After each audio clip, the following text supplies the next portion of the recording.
Hello and welcome everyone, this is professor Siddharth Surana. I hope you guys are doing good. मैं तुम हमेशा मस्त ही रहता हूँ। Welcome to episode number 5। बोला था ना हाई फाई। Recorded on the same day but will be made available to you one by one. Last chapter that I completed was minimum alternate tax, but now I go ahead. Next chapter that I have in my book is a chapter called AMT, that is alternate minimum tax. Let's see what do we have. The provisions of AMT would not be applicable to an individual HUF, AOP, BOI, whether incorporated or not, or artificial juridical person if the adjusted total income does not exceed. Individual HUF, AOP, BOI, AJP, if the adjusted total income does not exceed rupees 20. Like if the income is up to 20. Which income? Not the NTTI. After adding back the three deductions. ATI. Rahul Patrawala LLP engaged in manufacturing of semiconductor wafer fabrication has total income of 78 lakh. Semiconductor wafer fabrication means 35AD. After giving effect to 35AD, that means it has already taken the deduction of section 35AD, and the deduction which is taken on the following assets: plant and machinery purchased on 5th June 10 lakh, building purchased on 18th October 1250. Calculate the adjusted total income. ATI is very easy. You have to start with NTTI, add back the 35AD deduction. So some people are doing what? They are taking 78 lakh and adding back 10 lakh and 12 lakh 50 and they are getting that answer. No, when you add your 35AD, you have to only add the net benefit taken, 35AD deduction net of the depreciation foregone, and maximum chances in this question is you will go wrong in the amount of depreciation. So let us talk about question number 2, where 78 lakh rupees is your net taxable total income. We are adding back the deduction under section 35AD, which is 22 lakh 50, but we will not add back directly 10 lakh and 1250. Depreciation foregone. If I talk about building, cost of building is 1250, rate of depreciation is 10%. Open your eyes. Building from 1st October and therefore only half rate on 1250, 10% at half rate 62,500. And what is the mistake in plant and machinery? Plant and machinery is acquired in June. So 15% full, no half. But you cannot stop at this full because this being assessee in manufacturing, and therefore additional depreciation also will be considered, and thus the net benefit is going to be 2250 minus all the, supposingly there was no 35AD business, then I would have got this depreciation deduction. But because of 35AD I am getting this. That means the extra benefit is only 1837. We will add back only 1837, not the entire amount of 35AD deduction. We will add only how much? 1837. We will not be adding the entire amount, and accordingly 96,37,500 is going to be our final answer. 96,37,500 is going to become our final answer. Are you understood? Excellent. AMT credit can be carried forward for a period of same as MAT, 15 years. Adjusted total income for the purpose of AMT would mean the total income as increased by what? Deduction claimed under chapter 6 under certain incomes, yes, income related deduction, 10AA and 35AD as reduced by the allowable depreciation. In fact, these are the only three things. This is like a revision of your adjusted total income. Where person subject to AMT is located in International Financial Services Center. What is the AMT? It is leviable, but once again at 9%, like MAT was also 9. If assessee has not claimed any deduction under section 10AA or 35AD or chapter 6A, and annual income does not exceed 20 lakh, then what will happen to the AMT? So last year I had normal tax and AMT. AMT was higher, I paid AMT, so it is available. This year I have not taken any of the deductions.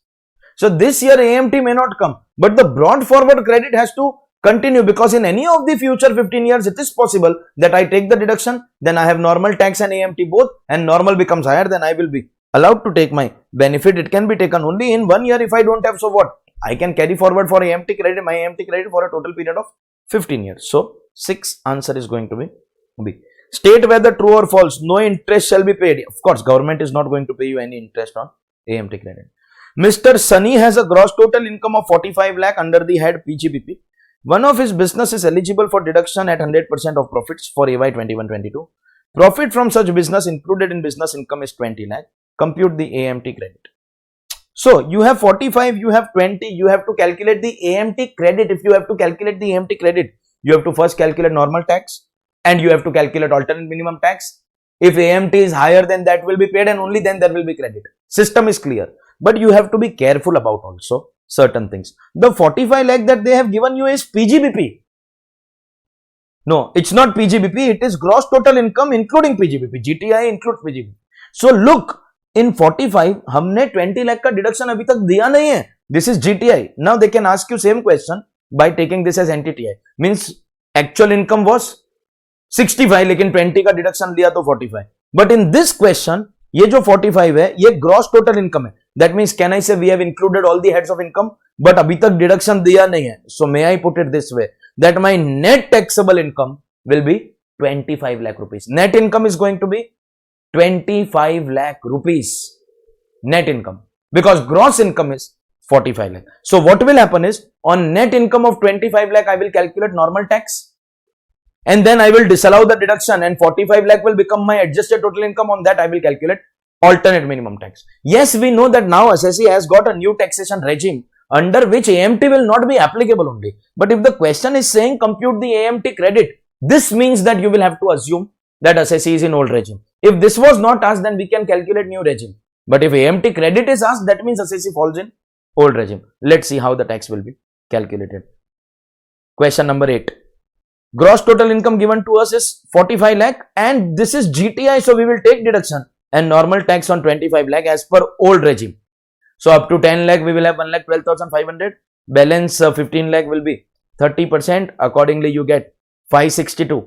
500 plus 4% HEC, 5 lakh 85 is as per normal provisions. And when we disallow, then this will become our adjusted total income. So 18.5% of 45 lakh will be 832,500 plus 4% HEC 865. So finally this is our alternate minimum tax. Higher of the two, this will become our liability, and the question is asking you credit. So AMT minus your this tax will give you your AMT credit of 280,800. Credit is going to be 280,800. Question 9. Mr. Hari, not Miss Hari, has income of 52 lakh under PGBP. One of his business is eligible for deduction at 100% of the profits for AY 21-22. Profit from such business included in business income is 20 lakh rupees. Tax payable by Mr. Hari, rounded off they are asking, assuming that he does not have any other income. If he does not have any other income, that means this 52 becomes your GTI. This is PGBP, but if the question is saying no other income, that means 52 is GTI. That means apparently it is the same question. Last time it was 45. This time it is 52. Both are gross total income. Last time they said GTI, but here not said, but said that there is no other income. And 20 lakh deduction is same. Sir, that means it is the same thing. Give the deduction, find out NTTI, calculate the tax as per existing normal rates, and disallow the deduction and find out the tax as per the alternate minimum tax regime, whichever is higher. So sir, same sir. Sir, no sir. Sir, there is a big difference. Please focus. Gross total income is 52 lakh rupees. Deduction is 20 lakh. So NTTI becomes 32 lakh. Till there, no problem. Till there, no problem. Under the old regime, we are calculating tax. Basic tax will be 772,500. That's 22 lakh into 30% plus 1,12,500. And when we add HSC, we get 803,400. When we calculate alternate minimum tax, this is same. This was 18.5. This was 18.5 on 52, because we have to disallow our deduction and calculate on 52. But 52 is greater than 50. And thus, the main difference between last question and this question, we will be having 10% surcharge over here. Last time this was 45 lakh. So directly basic tax plus HEC. But this time there will be surcharge. So surcharge plus, sir, why in normal we have not taken surcharge? Because NTTI is less than 50 lakh. But here we have to check ATI. So basic tax plus 10% surcharge plus 4% HEC, 11 lakh 528. And obviously question is asking us to do rounded off. So 11 lakh 530. That's option D. You observed what happened over here? Surcharge, if you miss, you may get any of the other answers. AMT is applicable to companies, all assessees except companies, all assessees or individual HUF, all assessees except company. Company is already covered under MAT. Mr. Raj has book profit of 30 lakh. Has profit of 30 lakh from business, and tax as per normal provisions of income tax is less than AMT. What is the rate of tax applicable on the assessee, assuming that he wishes to avail chapter 6A? First of all, if he wishes to avail chapter 6A, that means he will be in old regime. If he is in old regime, then AMT will be applicable. And AMT is applicable. Question is saying the tax as per normal is less than the AMT. That means AMT is higher. And therefore, what will be the tax liability? Normal tax or MAT? Normal tax or AMT? AMT, as it is not a company, the rate of AMT is going to be 18.5%. Look carefully what is the question. Question is saying normal tax is less than AMT. Okay, that means AMT is higher. What rate of tax will apply if he has taken chapter 6? If he has taken chapter 6 means old. Old means AMT will apply. And if it is higher, then that will also be your final answer. 18.5% is going to be your alternate minimum tax. AMT shall not be applicable to non-corporate assessee who has claimed any deduction under 80 IA to RRB is income related. So applicable, 10 AA applicable, 35 AD applicable, but 80 P which is applicable to cooperative society, AMT will not be applicable. Taxable income for the year 2021 of Mr. Surana, resident age 32 years. As per the provisions of Income Tax Act is 28,40,000. This taxable income has been computed after deduction. That means actually it was 30,40. And from that we have already taken 2 lakh. And that is how we got 28,40. This is NTTI. So in the above questions, the income was before deduction. So we subtracted the 20 lakh. Here the 2 lakh is already subtracted in respect of royalty of books. His tax liability will be as per normal or AMT, and what will be his tax liability. So this time your normal tax will be calculated on 28,40. Last time we had to subtract, but here it is already subtracted. And your AMT will be calculated on 30,40. And of course, in the AY 21-22, we will also give the option of 115 BAC. Question number 13. Net taxable total income 28,40. First we do old regime. Under the old regime, basic tax will be 1840 into 30% plus 1,12,500 because it is less than 60 years. That will give you 664,500. When you add HSC, 691,080. And adjusted total income is 3040 because we are adding back our 80 QQB deduction. On that we will calculate your alternate minimum tax. Just let me verify the amount please. 30,40,000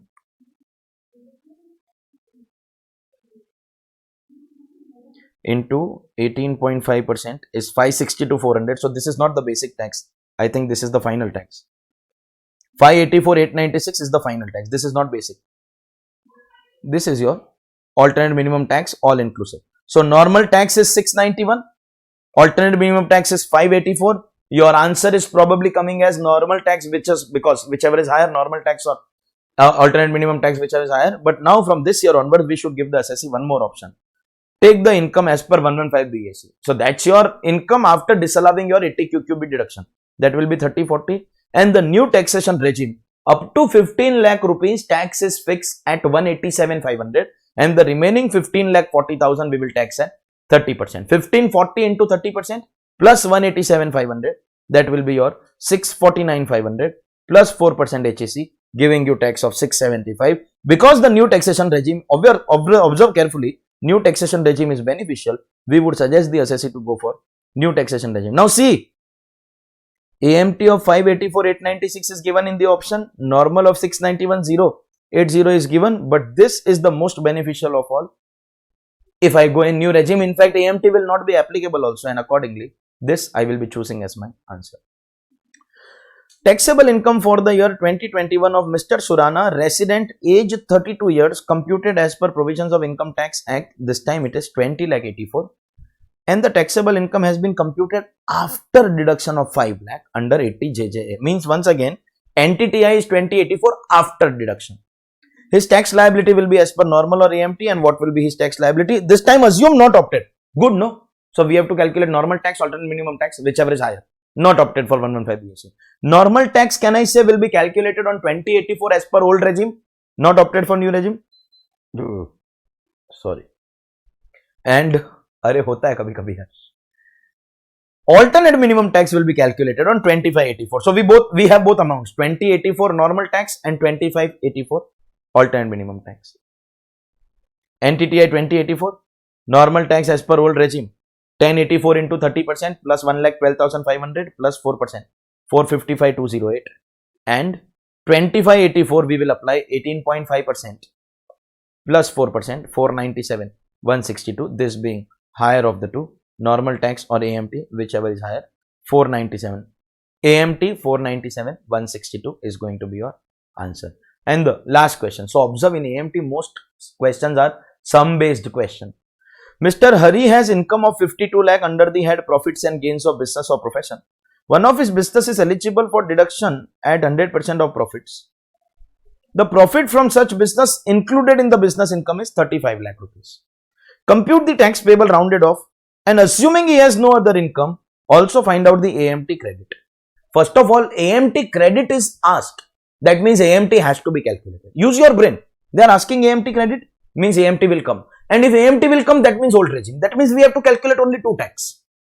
Normal tax, AMT, whichever is higher. New regime not applicable, because question is saying AMT credit. Now, normal tax will be calculated on what? Now, this time this is PGBP. And we have to give deduction of 35 lakh. So, NTTI will be 52 minus 35, 17 lakh. And adjusted total income will be, after adding back 35, that is 52 lakh. So, we will have to calculate. This is your question number 15.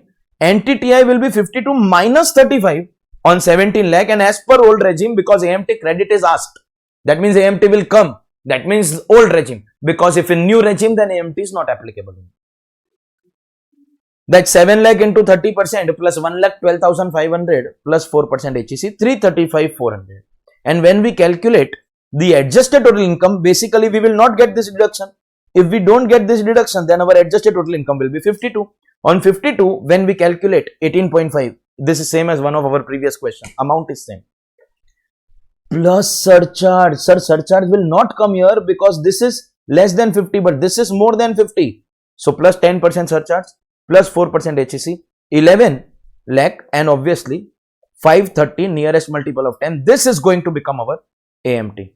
And the difference between normal tax and alternate minimum tax, 765, 130 will become our AMT credit. So 11 lakh 530 is given, in fact only in one option, option C, and 765, 130. Let's verify. That's also the credit of AMT that we are getting, and accordingly C is going to be our correct option. That was our chapter, alternate minimum tax. Let's go ahead. We are now in volume 2 of our portion. We go to the chapters of IT authority, search and seizure. I think, in fact, I planned that in this episode number 5, I should also cover the chapter assessment procedure. So that will be a huge achievement. So this time I plan to keep your MCQ season 2 within 10 episodes. I will try to complete it within 10 episodes, so that what happens is you have got less time, and I am managing the time by solving the sums in advance. But upcoming few chapters are anyways a hardcore theory. There is not going to be any sum solving. So let's see. Chapter number 17, page number 55, question 1.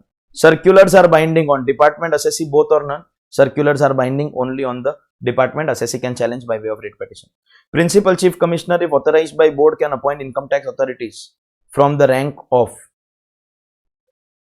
from CCIT to joint central government will appoint, and therefore can I say from deputy to inspector, CCIT will appoint. Who appoints income tax authority? Central government, CBDT, president, or ITAT? Central government. At least from CCIT till joint, and then junior officers also, if central government authorizes, then only they can appoint. CBDT is functioning under which ministry? Ministry of Finance. CBDT can authorize income tax authority by general or special order to admit any application for any exemption, deduction, refund to avoid what? Taxes? No, CBDT is not to avoid tax. Punishment, corruption? No. If there is genuine hardship, circumstances beyond your control, CBDT is basically granting only condonation. If an assessing officer has jurisdiction over one area, he will have jurisdiction over persons carrying on business and profession within that area. Yes, he will. Let's see the other options. Relatives of persons carrying on business. Relative, he has got no control. Distance up to 8 kilometers. Rubbish. Then all of the above also cannot be the answer. Power of CBDT. Control and supervision of officers. Yes. Punish. No. Not to punish. If they do something wrong, that's a different thing. That will cover in our supervision. Make rules. Yes. Relax provisions. Yes. Interfere with CIT appeals. No. That means, can I say 1, 3 and 4. Now search where is 1, 3 and 4. That's our option B. CBDT circulars are not binding on, they are binding only on IT authorities, not binding on any of these organizations. If assessing officer has jurisdiction over one area, he will not have jurisdiction. Not have this time. Not have.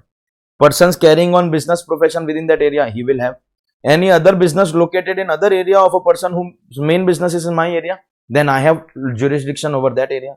Person residing, I have. Relatives who are located, I don't have jurisdiction over. In any case, in the coming time, jurisdiction is going to be irrelevant. When one officer is succeeded by another, opportunity of being heard can be provided. Suo moto or application by assessee? Only application by assessee. Suo moto, opportunity of being reheard, is not going to be allowed. Transfer of case may be made at any stage of the proceeding, and it is not necessary to provide reasonable opportunity. No, that you have to issue notice already issued, that is not necessary, because whenever an officer will change, the new officer will continue the work of the old officer. So any notice issued by the old officer, the new officer is not required to reissue any notice. Mr. Jingur Kumar's case was transferred from one AO to another AO within the same city without opportunity of being heard. Which of the following is correct? Whenever the transfer takes place within the city, it is always valid. In any case, the future is basically of faceless assessment. In the coming days, it will be completely becoming applicable in our country. So, in any case, by that time, from that time, jurisdiction anyways is not going to be irrelevant. Which of the powers is available to IT authorities? Discovery and inspection, issuing summons, enforcing attendance, production of books of accounts and documents, custody of books of accounts, maximum 15 working days, all of the above. Income tax authorities have powers vested in civil courts. Which of the following powers is not covered? Discovery and inspection, allowed. They are asking not covered. Compelling not to go anywhere. You cannot tell the assessee to not go anywhere. You can call him, you can enforce attendance, but you cannot prohibit the assessee from going anywhere. That power is not available to assessing officer. That was our chapter, IT authorities and their powers. Let's go ahead. Next chapter, search, seizure and survey. What are the reasons for conducting search and seizure? Person omitted to produce books of accounts when called, then search can be done. Relevant documents, then search can be done. Did not disclose money, bullion, jewelry. That means in all the cases, search can be conducted.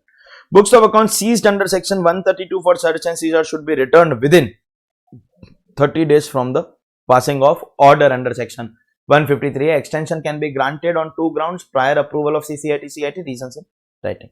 Under section 132, which of the following cannot be seized by income tax authority? Money can be seized, bullion can be seized, jewelry forming a part of stock in trade. Any asset included in stock in trade cannot be seized. Copy of reasons of search will be provided to whom? Assessee will not get, CIT appeals will not get, ITET will not get, but copy of reasons will be provided to High Court. Which of the following is power of income tax authority during search and seizure? During search, seize valuables which are in stock, no power. Break open the lock, yes, allowed. Arrest, not allowed, and seal business premises, not allowed. So, they are asking which is allowed, that is break open the lock. What is prohibitory order? Prohibitory order, deemed seizure. Order wherein restrictions are placed on the person on whom search has been conducted not to go outside the country. The restriction is never going to be on you. Order wherein valuable articles or things which cannot be physically taken cannot be removed except with the permission of the assessing officer. This is only deemed seizure, constructive seizure, prohibitive. Let's read.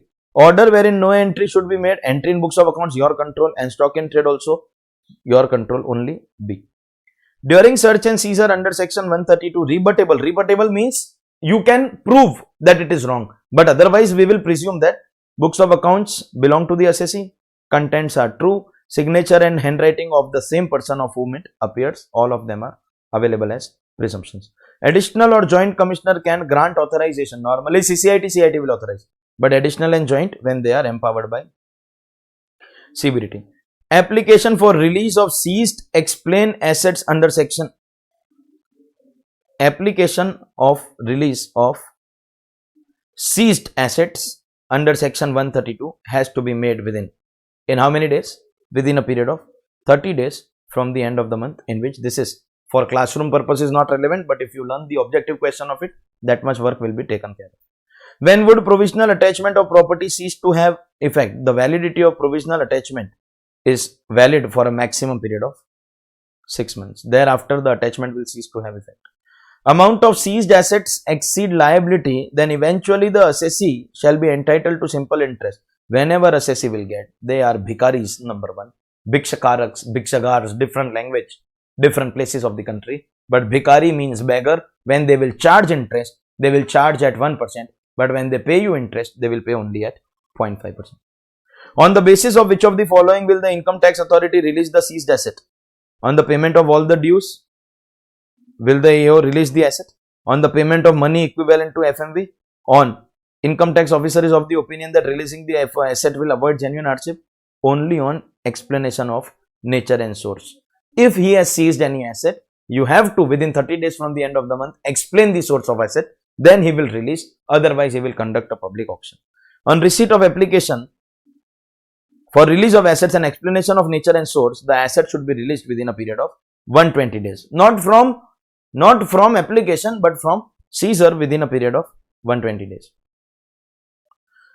Under section 133A, when can the income tax authority enter into the business premises of the person for the purpose of survey? Business premises during the open working hours. So, anytime hours are not given, at any time when the place is open for purpose of doing business. Survey can be conducted where? Place of business, yes. Place where charitable activities being conducted, yes. Residential house always, no, only if books are kept. So, only A and B, but not C. A and B are right, but C is not right, and all three cannot be the answer. Survey can be conducted at any place of business, yes. Charitable activity, yes. Residential house if books are kept. So, this time all three are right. And if all three are right, then we have to choose the option E. Income tax authorities have power under section 133 to call information from whom? Assessee or any person, or assessee and his relatives, any person with whom we can get relevant information. Where no proceeding is pending, information under section 133 cannot be exercised by any IT authority below the rank of. When there is no proceeding pending, then either it should be a bilateral treaty related information, or it has to be a CCIT or CIT, both allowed. So, CCIT, CIT allowed. That means, can I say below CIT not allowed?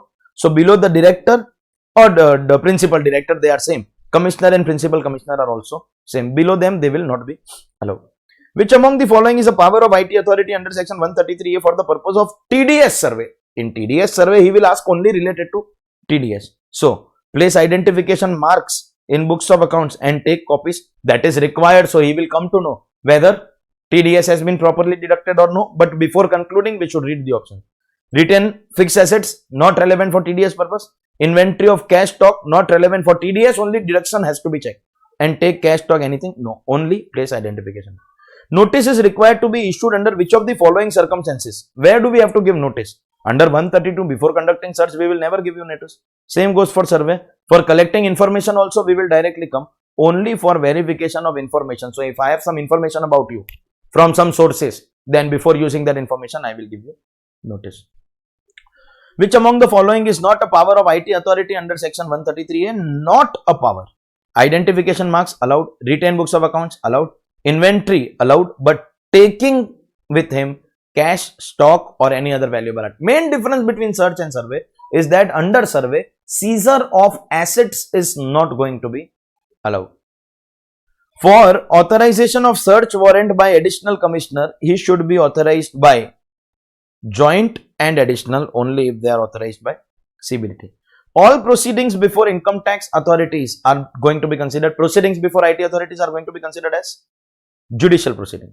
If during search under and seizure under section 132, AO finds any paper which is related to person on which AO does not have jurisdiction, what action among the following will be taken by the assessing officer?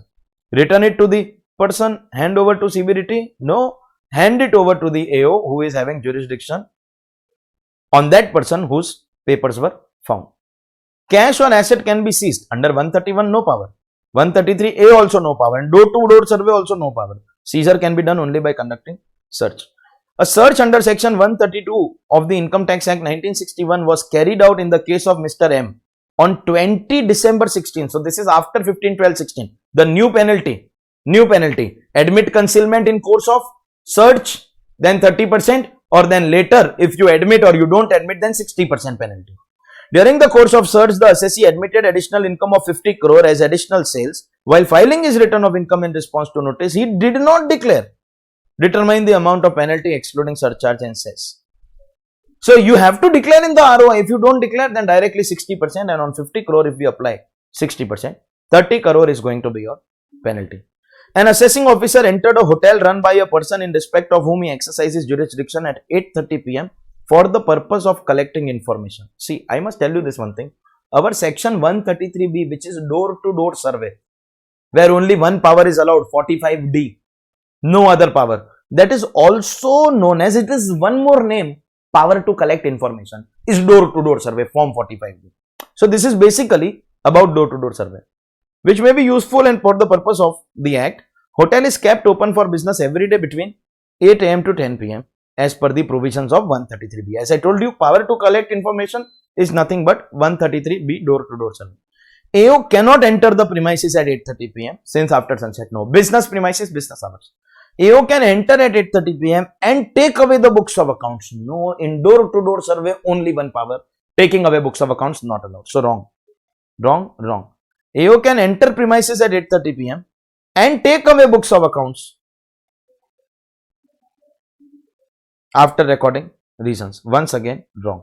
He can enter the premises but cannot take away the books of accounts. Entering is allowed, but taking books of accounts is not allowed. That is allowed only in 133A survey.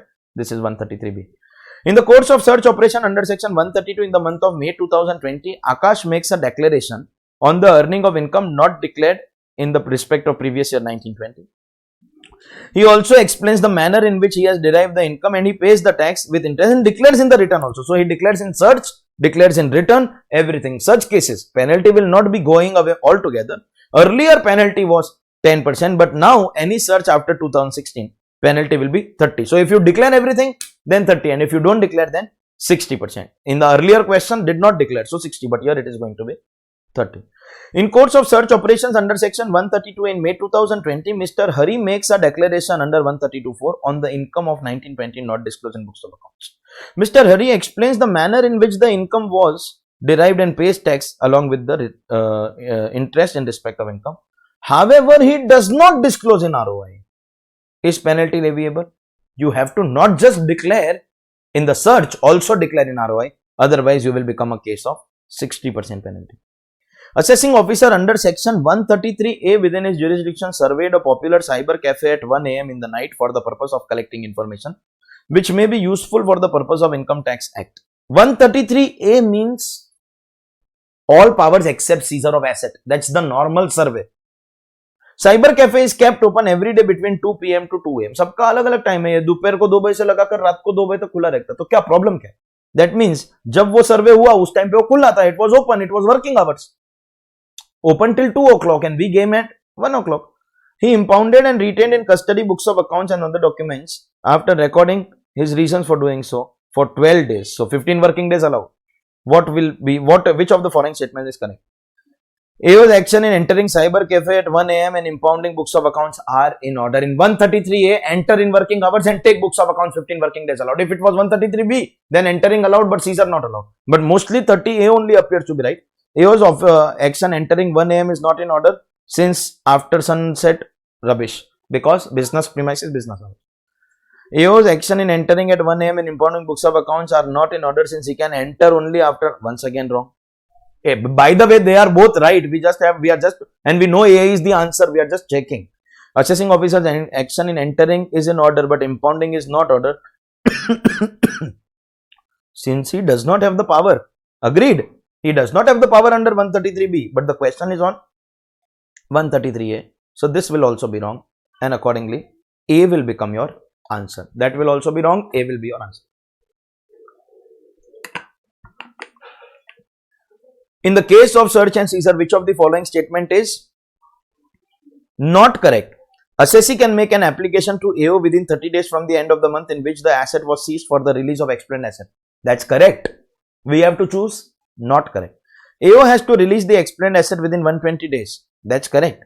Search can take place after business hours also. You may be finding this also may be correct, or probably some of you all may feel, sir, search cannot take place after business hours. No, it depends on the place, no? So it is possible it's a residential house after sunrise, before sunset. You be clear. This is also possibly correct. If the last option also is wrong or not the answer, because we have to choose the not correct statement. If the last answer is a totally not correct statement, then we will make that our answer. But if that is slightly correct, then we can think about option C. First, let's read. If the assessee proves that seized assets do not belong to him, then also such asset will be presumed to be his asset.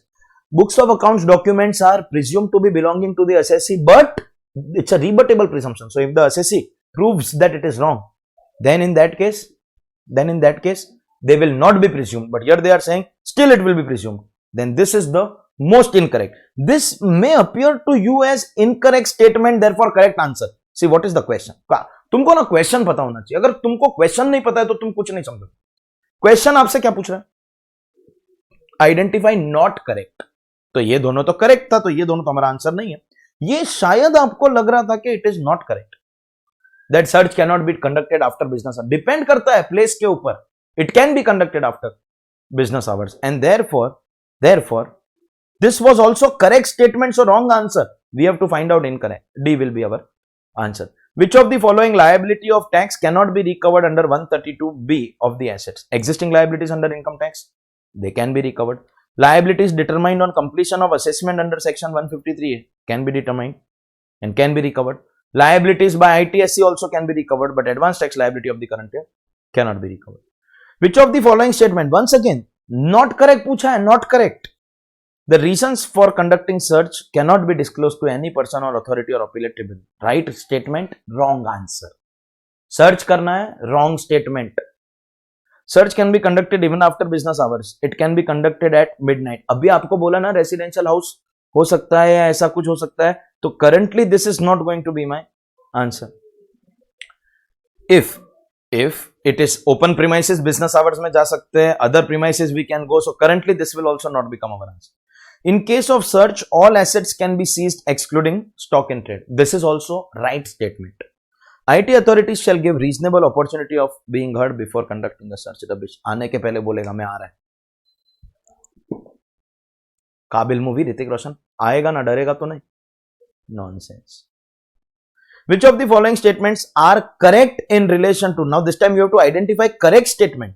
बहुत careful आपको रहना पड़ेगा. Question is asking correct or incorrect. What the question is asking will determine what you have to choose. In relation to power of IT authority, in respect of power to collect information. Collect information मतलब 133B unless the question mentions 133A, which may be useful. Income tax authority can enter the premises only after sunrise and before sunset. No working hours में जा सकता है. We have to find out correct statement. May enter only during the working hours. So 2 is correct. Income tax authority may impound and retain in custody for a period not exceeding 15 days books of accounts and other documents. If he wishes to retain beyond 15 days, he has to take prior approval. No. This power is available in 133A, and when the question is talking about power to collect information, that means this is nothing but 133B. अगर 133A होता तो ये right होता, लेकिन ये 133B है. Income tax authority can on no account remove or cause to be removed from the building or place where he has entered any books of accounts or documents. So 2 and 4 are correct, and therefore D is the option that we are going to choose. And now we have a case study based MCQ. On the basis of given facts, answer the questions 35 to 37. 35 से 37 story के ऊपर. Mr. Manish engaged in the business of gold jewelry. A search was conducted under section 132 in the business premises on 20 December 2020. Authorization of the search was issued a day before, that is 19 December. During search, authorized officer seized some books of accounts of the assessee. At the time of search, assessment of 143.3, that is scrutiny of AY 18, 19, 19, 20 and reassessment of AY 16, 17 were pending. So this is the story. अभी question अभी start होएगा, अभी story था. What is the question? Assessing officer has to complete the search assessment in the above case. What is the time limit? Any search conducted on or after 1/4/19, 12 months from the end of the year in which the search was concluded or the requisition was made. This is which year? 2021. That means end of the year 31st March 21, and from there 12 months 31st March 22. 12 months, that is 31st March 22. What would be the fate of the pending assessment? There are some pending assessments and reassessment. Assessment proceeding and reassessment proceeding shall continue. Wrong. We know what happens. Assessment and reassessment lapse, abate, cancel, because they will be merged with 153A. Only appeal will continue. This is assessment. Cancel. Assessment and reassessment shall abate. This is right. Assessment shall abate but reassessment will continue. Wrong. Assessment shall continue but reassessment will abate. Wrong. Assessment, reassessment, everything will abate. What are the assessment years for which notice can be issued for making post search assessment? What are the? We know 6 years before the year of search. 6 years. So year of search is which year? 2021. What is the year of search? 2021. That means you be careful. ये इधर AY पूछा है, so that should not be resulting in confusion. पहले हम लोग PY identify कर लेते, then we will shift to the AY. If the year of search is 2021, first of all, what are our last 6 years? 1920, 1819, 1718, 1617, 1516 and 1415. ये PY है, PY. Year of search and last 6. See, we know that if the 4 assets, immovable property, shares and securities, deposits in a bank account, loans and advances are 50 lakh rupees or more, तो 4 years add हो जाएगा. But when nothing is given, we will right now assume 6 years. 6 years. वैसे भी option में देखोगे तो 8 years, 10 years, 4 years ये सब लिखा है. Anyways ये सब नहीं आएगा और हमको मालूम है हमारा ऑप्शन ए है, लेकिन लेट्स बी क्लियर, क्योंकि ऑप्शन ए में they are giving 15-16 to 2021 and we are getting 14-15 to 19-20, तो कंफ्यूजन नहीं होना चाहिए. This is PY and therefore AY तो यही होगा and accordingly option A will be our answer. 6 years before the year of search. So whether you do it on previous year basis or assessment year basis, whatever you are getting. That was our chapter called Search, Seizure and Survey.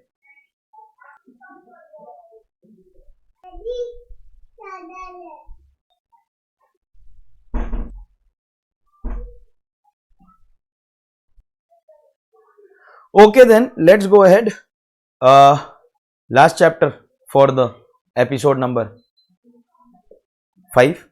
Let's continue. Page number 62, assessment procedure. What is the due date of return filing of return of income for a sleeping partner of a partnership firm whose accounts are required to be audited? Firm accounts required to be audited and the assessee is a partner in that firm. What will be the due date? Till last year, working partner had this due date. Now sleeping and working, no distinction. So working and sleeping, both will have that same audit due date. And there is an amendment in that also. 30th September has become 31st October. See, there are 2 amendments in section 139(1) and this question 1 is taking care of both of them. First amendment, audit cases return filing due date is changing from 30th September to 31st October. That change. Second amendment, that will cover now working and sleeping both partners. Question 2. Mrs. Komal Surana is confused whether she is supposed to file her return of income or not. She asks you as a CA to tell her what is to be considered. Her marital status, does that determine filing of ROI? GTI, NTI, residential status, at least these 2 are irrelevant. Some people may get an answer, sir, net income, disaster. If your income before deductions exceeds basic exemption, then filing of return is compulsory. Granth Surana is a minor child. He has a foreign bank account of which he is a beneficiary and the money was contributed by his father Rakesh Surana. If both are ROR, filing of ROI will be compulsory for whom? Rakesh, Granth, both of them or none of them as the income is less than basic exemption. See, if you have foreign asset as ROR, filing of return is compulsory. For beneficial owner, the person who contributed funds and beneficiary, both. But if clubbing is applicable, then only beneficial owner will file, then for the beneficiary, not applicable. Ravi Surana is a resident age of 46 years and GTI of 6 lakh, but NTTI only of 150. GTI 6, NTTI 150. No tax. So return is still compulsory because we have to check the income before deduction. Mr. A, age 26 years, is working partner in a partnership firm which is liable for a tax audit. His gross total income is 245. Partnership firm has a bank account in Switzerland for which he has signing authority. When is he required to file his return? He has foreign bank account signing authority, so foreign asset, so filing of return is going to be compulsory. And if the firm is covered under tax audit, he is working partner. Now anyways, we are not going to distinguish between working and sleeping. The due date is going to be the new amended due date, that is going to be 31st of October. Mr. A, age 26 years, is a sleeping partner in a firm which is liable for tax audit. GTI is 245.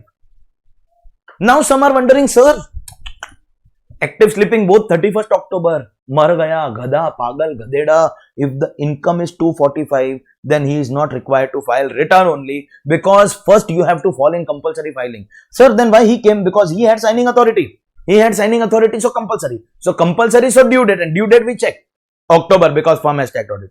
But for him it is not compulsory only, no filing of ROI. Mr. A is 26 years, a sleeping partner in a firm which is liable for tax audit. This time his GTI is 265 more than basic exemption. Whether he is required to file return? Yes. Yes. And if the firm is covered under tax audit, now we will not distinguish between active and sleeping. Now for both of them, the due date is going to be 31st of October. September is now cancelled. A firm has both tax audit and transfer pricing. When is the firm required to file return of income? If both are applicable, transfer pricing is applicable, then we don't have to check anything. 30th of November. Who is compulsorily required to file ROI? Individual, his income is 350. That's more than basic exemption.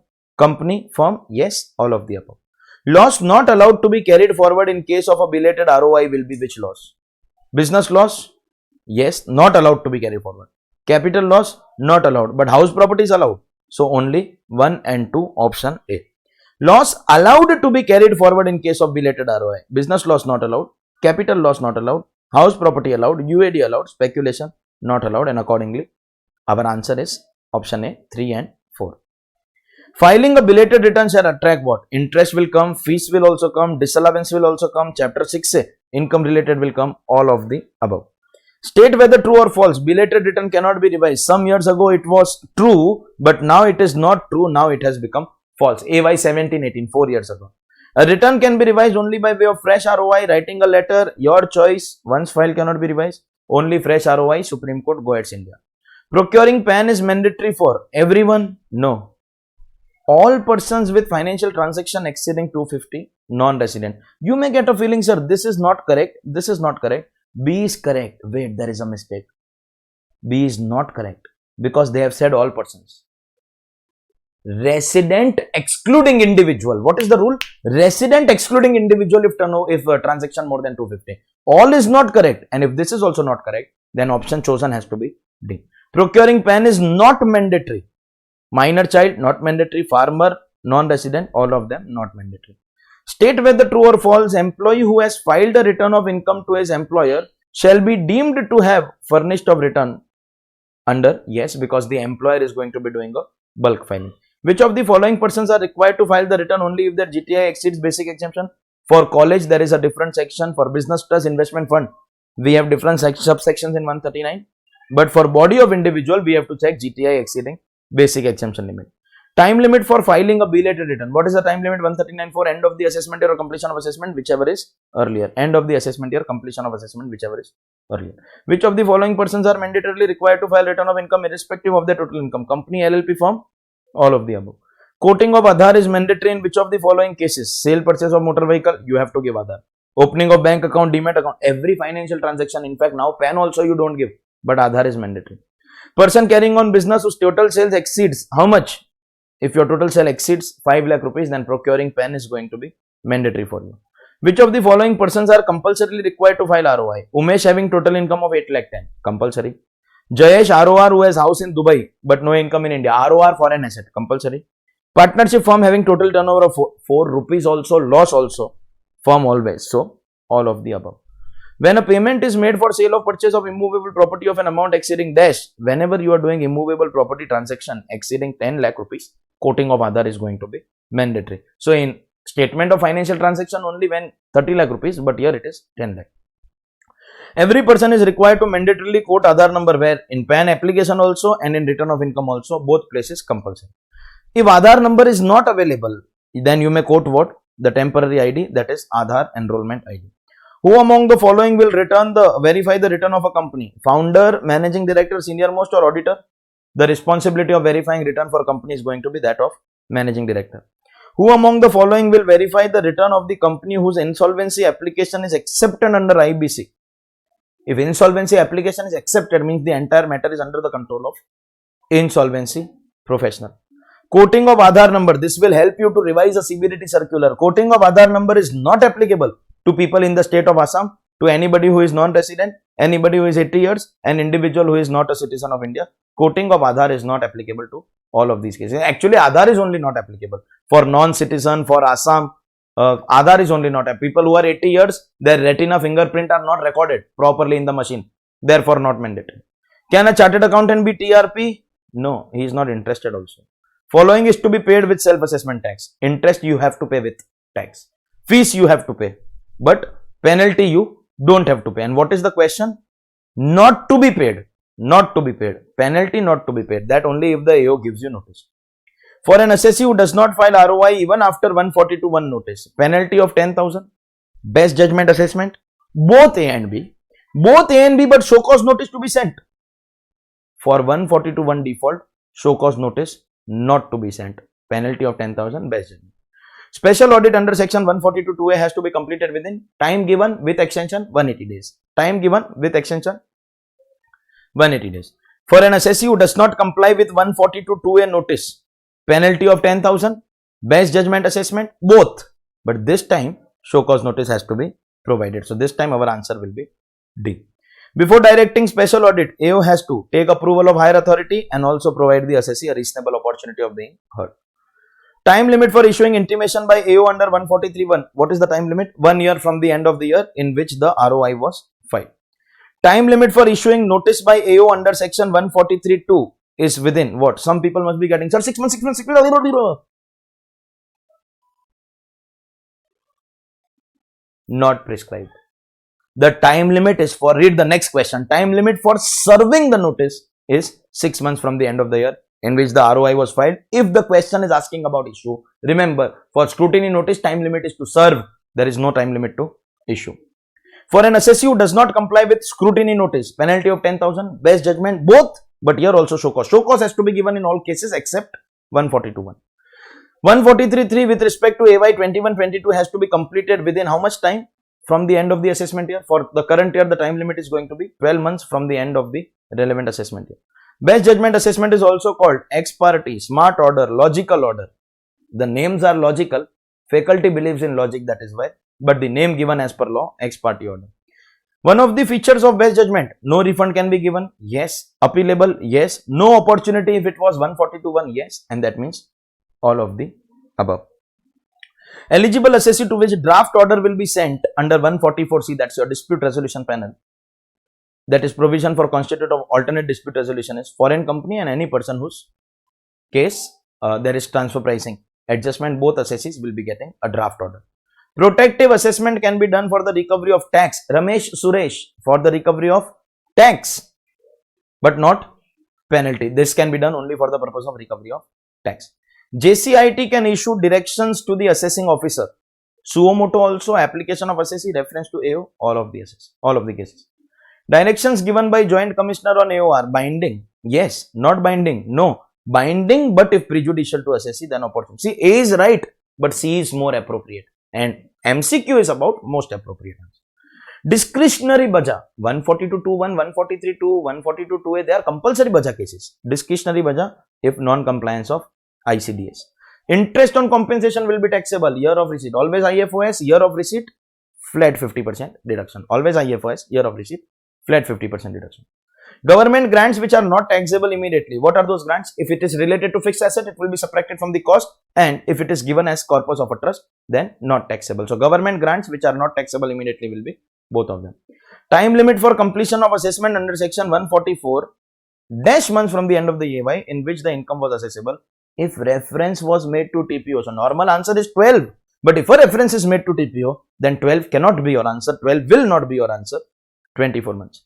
When notice is issued to an assessee under section 153A with respect to search, return should be filed for minimum dash years, maximum dash years. So normally search cases 6 years before year of search, but if 4 years to 4 assets total is 50 lakh or more, then it will become 10. So minimum 6, maximum 10. With respect to completion of assessment under section 144, the time limit to complete the same is dash from the end of the AY. Now, if TPO is not mentioned, then your answer has to be 12 months. Time limit for assessment under section 153A with respect to search if last authorization was executed in 2021 from the end of the AY. What is the time limit? If it is a search conducted now, then they have reduced the time. Earlier it was 21. After 1/4/18 it became 18, and now after 1/4/19 the time limit has become 12 months. 12 months from the end of the year in which the search was concluded. If any money, books of account belonging to any other person other than the person referred to in 153A, then books of accounts shall be handed over to AO, person referred to in 153A, person whose books are seized, or should be kept by the AO whom himself who seized, should be handed over to the AO of that particular assessee. No notice shall be issued beyond 6 years prior to the end year search unless income represented in the form of asset which has escaped assessment amounts to or likely to amount. How much? What is the limit for adding the 4 years? When it is 50 lakh rupees or more.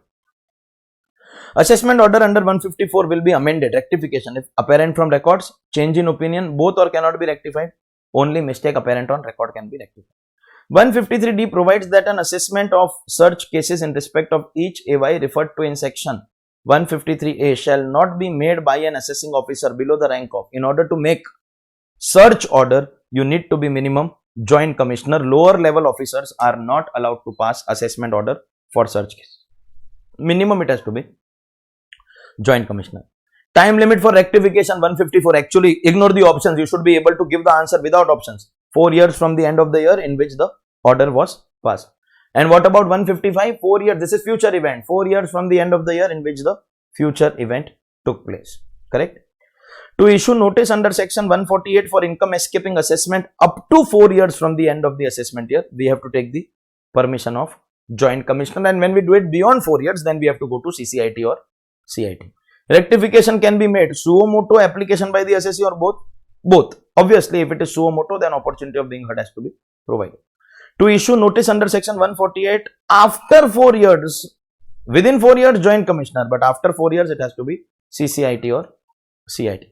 State whether true or false. Assessing officer need not communicate assessee reasons which led to him to initiate proceedings. No. False. Supreme Court judgment, GK and drive shafts, reasons to be recorded in writing. The time limit for issue of notice under 148 where income which has escaped assessment amounted to 1,50,000. If income is more than 1 lakh, then the time limit applicable is going to be 6 years. Time limit for issue of notice under section 156. What is the time limit for demand notice? No time limit. Where an assessment has been made under section 143.3, scrutiny. Which of the following cases income deemed to have escaped assessment? Where income chargeable to tax has been under assessed? Yes. Income is assessed at a lower rate? Yes. And income has been made subject by taking excessive relief? Yes. All the cases there is income escaping assessment, that is underpayment of taxes. When can best judgment assessment be done? Fail to file return? Yes. Fail to comply with notice of 142.1, 143.2? Yes. That means can I say all of the above. State whether true or false. Special audit under 142 will be conducted only if the accounts are not audited, whether audited or not audited. Special audit can be conducted if there are complications. False. Scrutiny assessment notice cannot be served after served bola barabar. After expiry of what is the time limit? 6 months from the end of the year in which the return was filed. In case of LLP, who is authorized to verify return? In LLP, it has to be the designated partner. Expenses of special audit 142. Very important point we discuss in class when we do this concept. Who is going to pay the expenses? Central government. Nobody will pay from own pocket. Central government. Legal representative under 159 is liable for dash of the deceased assessee. You have to pay tax, interest, penalty, everything. Just that you won't pay anything from your pocket. You can recover if you have paid. When will a person be called legal representative? When he is a beneficial owner, if he is in possession of property of deceased, or estate of deceased person should devolve. So, if the deceased has left behind and you are going to represent as beneficial owner, or you have the property, or you have the estate which you will later distribute to legal heir as inheritance, till that time you are going to be responsible. Action against a legal representative can be taken only when proceedings against deceased have not started, were pending, or were completed. All circumstances. Not started, we will assume you as the deceased assessee and do it on you because you are the representative. Completed, we can do reassessment. Not started, we can start. Whenever we want, in all the cases, we can proceed. Persons who are liable to be assessed on behalf of other person because of their association with the real recipient of income. I was associated with them, they are known as representative assessee. I was not specifically appointed as a legal representative. I am not the legal heir. I was associated, like parent or guardian, or insolvency professional, or liquidator, or trustee of a trust, or agent of non-resident. They are associations and they are known as representative assessees. Which of the following is a right of the representative? Right to receive from the person whose behalf he paid? Of course, if the trustee pays on behalf of trust, he has the right. Adjust his liability against money in his possession. As a representative, we are giving him liability. He can adjust against the money in his possession. Yes. Retain out of the money in his representative capacity any amount which is paid or payable by him. Yes, because he will never pay anything from own pocket. So, he has got all the rights. Legal representative is liable for deceased from when? The moment the person dies, automatically the legal representative becomes, that very moment it becomes your liability. Discretionary trust will be liable to tax at death. Discretionary trust like a private trust, like a homemade personal trust, and thus they are not eligible for any tax benefit. They are going to be paying tax at MMR, except if that's similar to AOP, if the shares of the members are known and none of the members' individual income exceeds basic exemption, then slab rate. ABC are beneficiaries of a discretionary trust. Their income is below the basic exemption limit. In that case, we will make the trust pay at the rate applicable to AOP. Otherwise, MMR. Agent of non-resident is representative assessee of non-resident. Which of the following is not included? Which of the following is not included? Persons employed is included.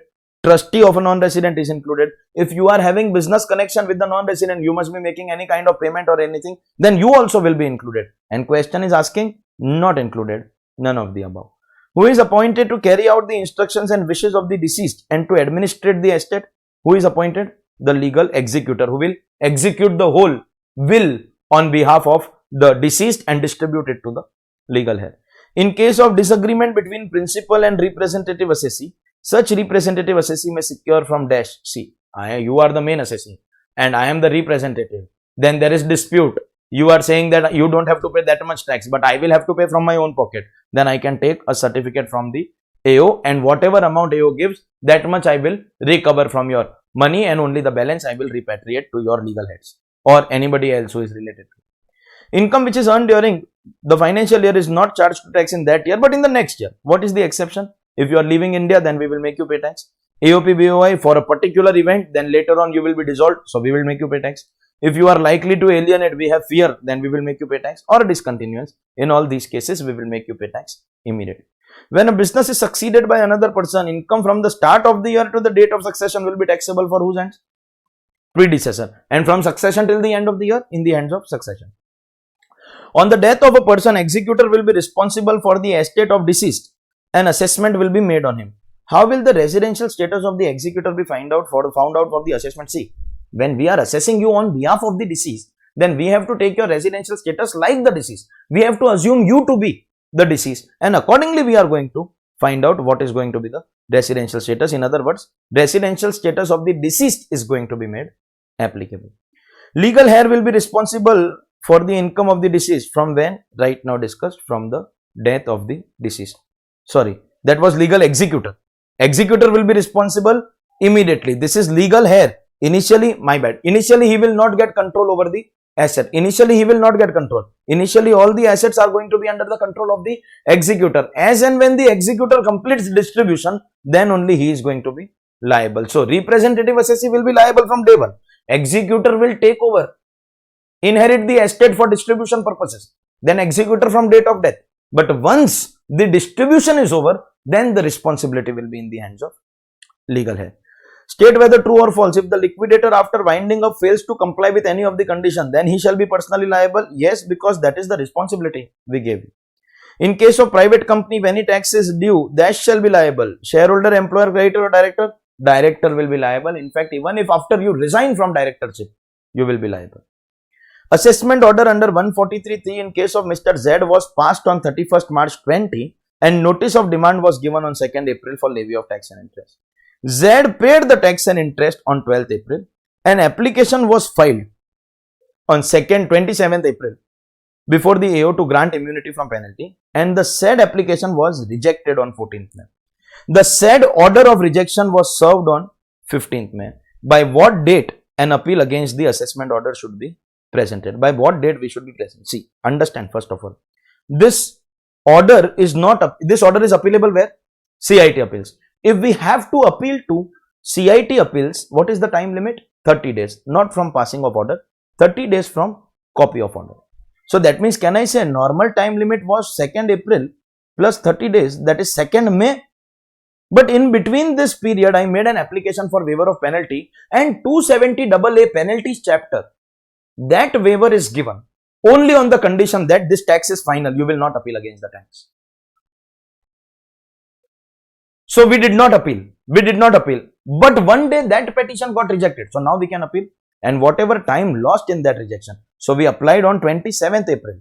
but rejected on 14th May. So that's 27, 28, 29, 27, 28, 29, 30. That's 4 days of April plus 14 days of May, that's 18, but you got the copy on 15th April, so that's total of 19 days.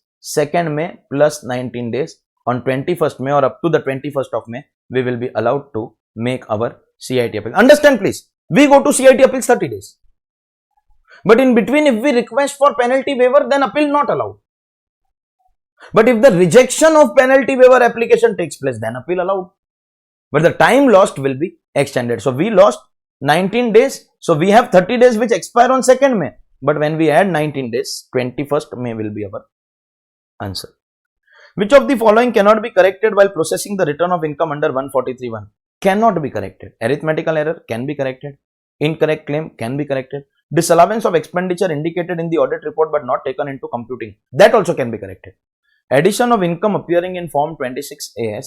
This cannot be corrected. This can be, they are asking cannot. Can be corrected, can be corrected, can be corrected. Therefore, this will be our answer. Because assessee can choose to declare the income in the next year and take credit of TDS in the next year. A Limited filed return of income for EY 21-22 on 30th September 21. The return is selected for regular assessment. Time limit for service of notice will be, this is 21-22 and 6 months from the end of the year, 30th September 2022. Assessment of Epsilon Associates for AY 18-19 was made under 143(3) on 20th July 2020. The AO added 3 lakh being 30% of 10 lakh for non-deduction of tax and 4 lakh on account of unexplained investment. The assessee contested the addition on account of unexplained investment before the CIT appeals. So, there are 2 additions, but one of them, unexplained investment, we went to CIT. Appeal was decided against the assessee in December 2020. And what is the remedy for disallowance? So, there are 2 cases, 2 matters. One, we went to CIT appeals and it disposed of. What can we do about the other matter? That other matter is this disallowance of 40A. So, as far as 4 lakh is concerned, we have already appealed to CIT appeals. But now, what about this? Can the assessee file a revision petition? Not allowed. Once any matter goes in appeal, then revision is not allowed. Supreme Court judgment, Hindustan Aeronautics. Assessee can file an application for rectification. Rectification will be allowed if it is a mistake apparent on record. If it is a mistake apparent on record, see, what is rectification? Any matter that has not gone in appeal. Which matter has gone in appeal? The matter with respect to 4 lakh has gone in appeal, but the matter with respect to 3 lakh has not gone in appeal. Any matter that has not gone in appeal, we can go for rectification. But what's the rule of 264? One single matter also goes in appeal. Any other matter also cannot go in 264. Supreme Court judgment, Hindustan Aeronautics Limited. So, revision will not be allowed, but rectification, for that it has to be mistake apparent on record. Both obviously will not be allowed, and one of them is allowed. So, this also becomes wrong.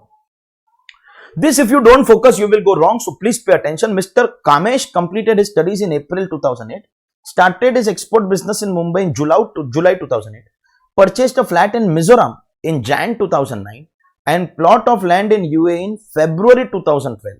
Flat in New York, very much progress he has done in so many years. In April 2020, assessing officer issued notice under section 148 for AY 910 to AY 1920. Which of the following statement is correct?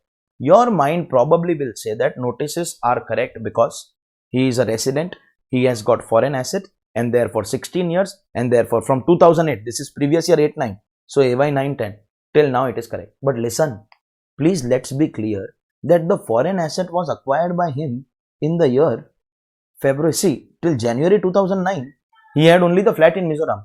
When was the foreign asset acquired? This is previous year. Please use your brain. February 2012 means 11-12, that means it was acquired in assessment year 12-13, and therefore we apply 16. I am not saying we will not apply 16 years, we will apply 16 years, but from when he got the asset. So we cannot apply that 16 years for his Indian assets. No. So in other words, the notice can be valid only from 12-13 onwards. Notice in respect of the years prior to 12-13 will be invalid because the first foreign asset was acquired by him in Feb 12, that's 11-12, and that's AY 12-13. So, notice not correct, only 17-18 to 19-20 wrong. 6 years is always allowed. 6 years, no, I am saying 6 years. 6 years from the end of the relevant assessment year is always going to be allowed. But here, our question is, can we issue up to 16 years? 14-15 onwards? Wrong. 12-13 onwards, it is going to be right because that is the year from which we acquired our foreign asset. Miss Anushree being a non-resident and citizen of India, non-resident but citizen of India, so it's not a foreign national, is a sports person.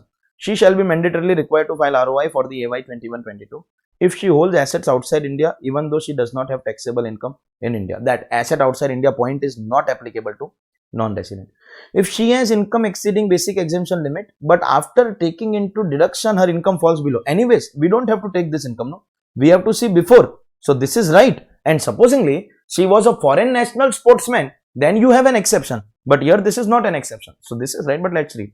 If she has income without deduction below basic exemption limit, that is GTI is below the basic exemption, then not applicable. And all, no. If she has income exceeding basic exemption, but after taking into account deduction, it is below. That means, can I say this income is before basic, before the deduction?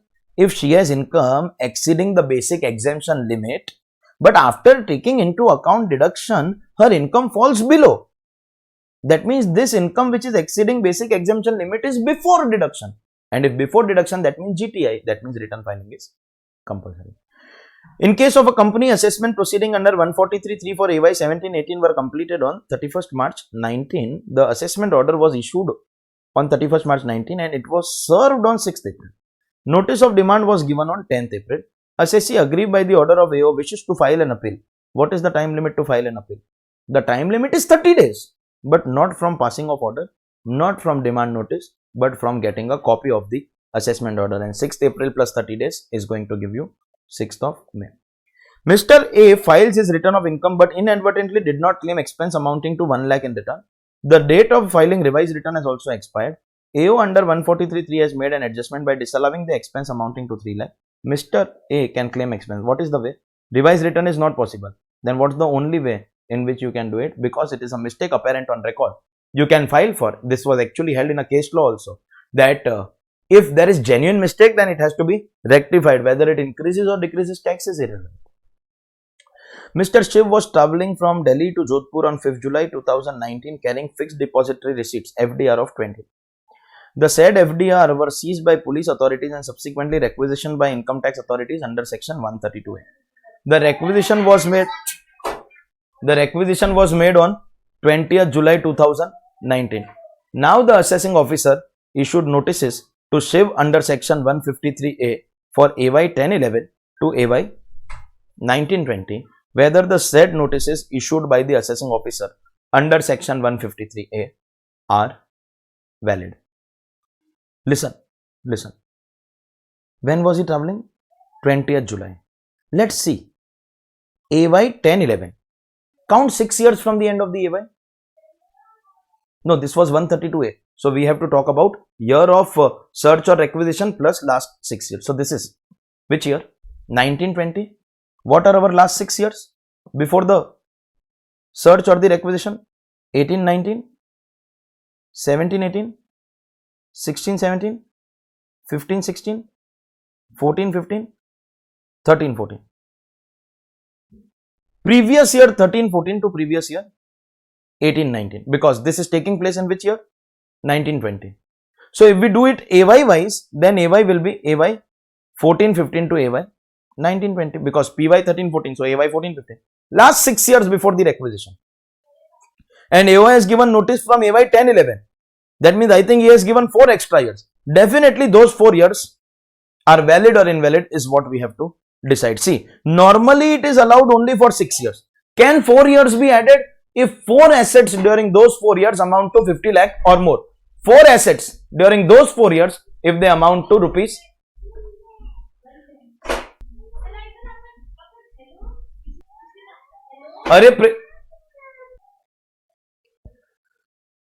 Year of search or acquisition is 1920. Last 6 years are always going to be allowed. Can we cover 4 more years is the question. When 4 assets during those 4 years, when 4 assets during those 4 years amount to 20 lakh rupees or more, 50 lakh rupees sorry or more, then we can cover. Currently we have seized only FDR of 20 lakh, but we don't have information whether other things are available or not. This is just one of the seizure. It is possible that he has immovable property, other things are possible. We will analyze the options and decide whether the notice is valid. Invalid. Notice can be issued under 153A in the present case only for AY 1415 to AY 1920 since FDR do not constitute an asset. FDR do constitute an asset. See, normally this time limit is correct for 6 years, but FDR does constitute an asset, so that's wrong. Invalid. Notice can be issued under 153A in the present case only for AY 1415 to AY 2021. I think this is currently appearing to be right answer because 6 years before the year of search and no other information is given. Continue. Notices are valid for AY 1415 to AY 1920. However, for AY 1011 to AY 1314, can I say more 4 years?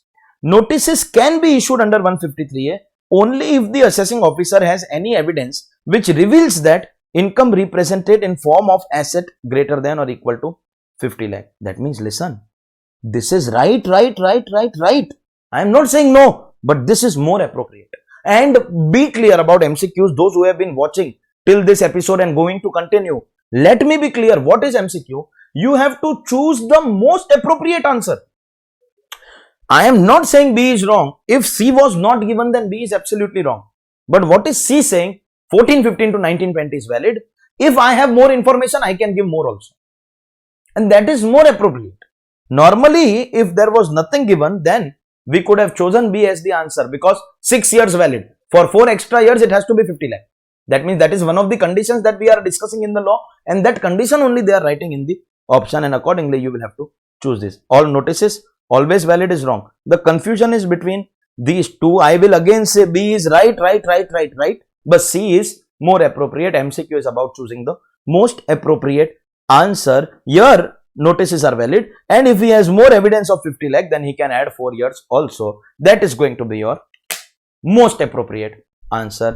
And that, ladies and gentlemen, is your chapter Assessment Procedure, one of the biggest chapters of your portion. Now in the upcoming portion, only 2 big chapters we have: TDS and Business Profession.